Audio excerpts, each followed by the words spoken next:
मिरजेत महात्मा गांधी चौक पोलिसांनी गांजावर तिसरी कारवाई, 3 किलो गांजा जप्त, एकाला अटक। मिरजेत महात्मा गांधी चौक पोलिसांनी गांजावर तिसरी मोठी कारवाई करत 3 किलो गांजा एकाकडून जप्त करण्यात आला आहे, तर एकाला अटक केली आहे।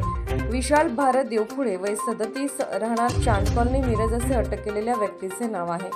भारत सरकारच्या नशामुक्त अभियान अंतर्गत सांगली जिल्ह्यात अंमली पदार्थाचे वितरण आणि विक्री आणि नशेखोर व्यक्तींवर कारवाई करण्याच्या सूचना पोलीस अधीक्षकांनी दिल्या होत्या। त्याच अनुषंगाने महात्मा गांधी चौक पोलीस ठाण्याच्या गुन्हे प्रकटीकरण शाखेने तिसरी मोठी कारवाई करत 3 किलो वजनाचा 75,000 रुपये किमतीचा गांजा एकाकडून जप्त केला आहे, तर या प्रकरणी विशाल देवखुळे याला पोलिसांनी अटक केली आहे। खास बातमीदारामार्फत मिळालेल्या माहितीनुसार एक व्यक्ती मिरजेतील डॉक्टर बाबासाहेब आंबेडकर उद्यानाजवळ विक्रीसाठी गांजा घेऊन येत असल्याची माहिती पोलिसांना मिळाली।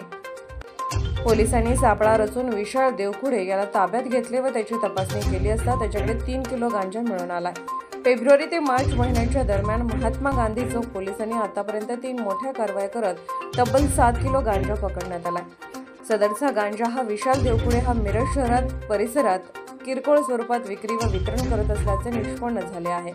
सदरची कारवाई पोलीस अधीक्षक संदीप घुगे, अप्पर पोलीस अधीक्षक रितू खोकर, उपविभागीय पोलीस अधिकारी प्रणिल गिल्डा, सहाय्यक पोलीस निरीक्षक संदीप शिंदे यांच्या मार्गदर्शनाखाली उपनिरीक्षक संदीप गुरव, धनंजय चव्हाण, उदय कुलकर्णी, अभिजित धनगर, सूरज पाटील, अभिजित पाटील, जावेद शेख, मोहसेन टेनमेकर, बसवराज कुंदगोळ, विनोद चव्हाण, अमोल तोडकर, सतीश पाटील, सुनील कांबळे यांनी केली आहे।